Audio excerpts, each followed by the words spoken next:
Good day, everyone. Thank you for the time allow us to presenting our paper. This title was chosen following the trend of Indonesia energy policy, which mandates local governments to support the achievement of energy mix policy target that prioritize the utilization of new and renewable energy potential.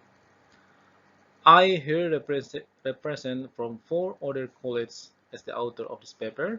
My name is Adrianus Amheka, and the four other colleagues my colleagues is Dr. Julius Tanesa, Mrs. Non Chetwati, Professor Kathleen Avizo, and Professor Krista Daniel Yu from De La Salle University, and other three colleagues, including myself from State Polytechnic of Kupang. As shown in this slide, the title is Evaluation of Indonesian National Energy Policy with a focus to assess a regional energy policy, which is entity province, the province where I live now. And the slides show the background in the form of motivation for choosing this research topic. Due to the positive support from the entity provincial government in the form of a regional regulation that regulate the short, medium, and the long-term energy management of the entity region from the aspect of optimization the current social, economy, and energy environment. And this is the profile of entity province with the population is around 5.120 million in 2015. This is the Kupang as capital city of the entity province. The Kupang is the city that I live now, is the center, still the center of between the Bali and Australia. But we also the center between not only Bali, Australia, and also Timor-Leste, East Timor. But the Kupang itself also located in the East Timor from the Timor Island. May you know this one, the Komodo dragon? Yeah, the Komodo dragon is located around this around in Flores Island. But I live now here in the Kupang city, and the Kupang city is here also the capital city of the entity province as the case study I'm choose today. And the next, this is back to this paper. The following baseline data used include the demographic, social economic, and macroeconomic data, and also the electricity condition data in the form of electricity ratio and environmental data in the form of greenhouse gas emission, or we call the GHG emission. And this slide, the following is an overview of the national energy mix target. This graph condition in 2016, where the renewable energy position in the primary energy mix has only reached 6.61%, while the current condition as of April 2021 has reached 13.55%. This question, this is like this question is rise up now. Uh, whether the national energy mix can achieve a 23% of the contribution of renewable energy in 2025 and at least 31% in 2050. Yeah, this is a challenge for the government of Indonesia, so that a major contribution from the provincial government's concrete effort in achieving the target of the large renewable energy contribution to the national energy mix is needed compared to the fossil energy.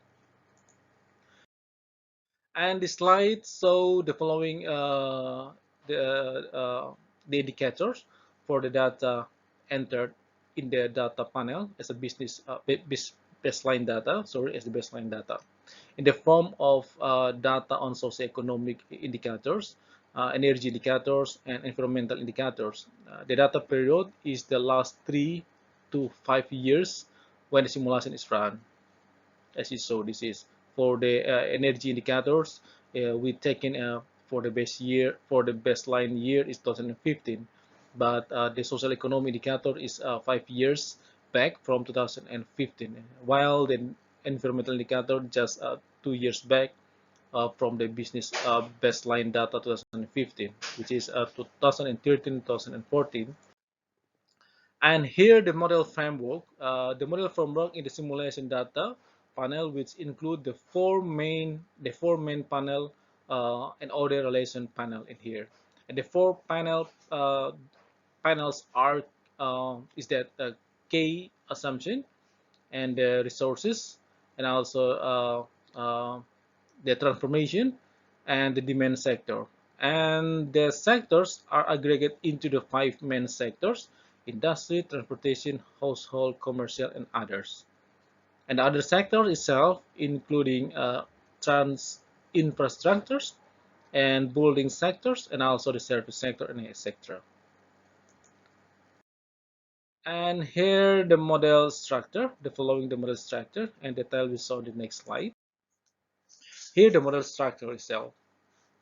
Energy demand is shown from the intensity energy consumption of industrial sector as exogenous input data, and the whole energy consumption is shown from the final energy consumption, activity level of energy use, number of household using equipment or technology as exogenous data, and the penetration of equipment or technology as endogenous data. The next is same thing to calculate energy demand of transportation sector as endogenous data, the subsector commercial or private sector, and the other sector.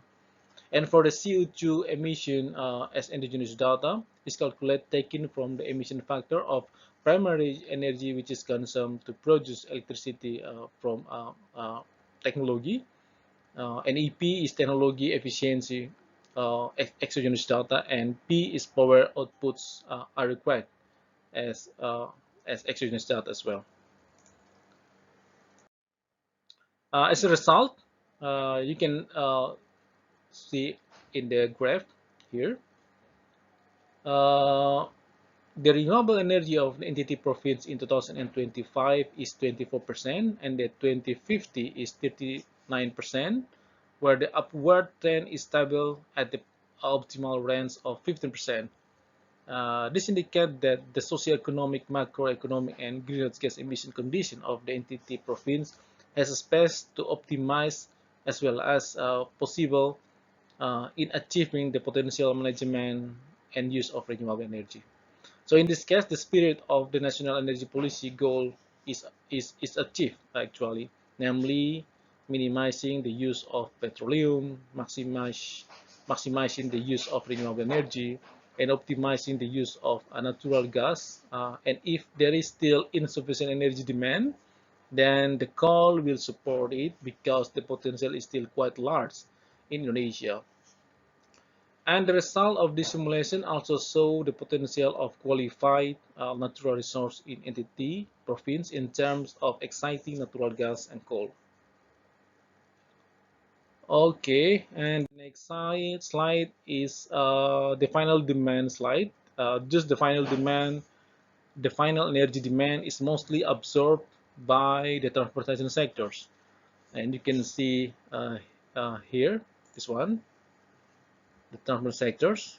And also, yeah, and followed by the household sectors.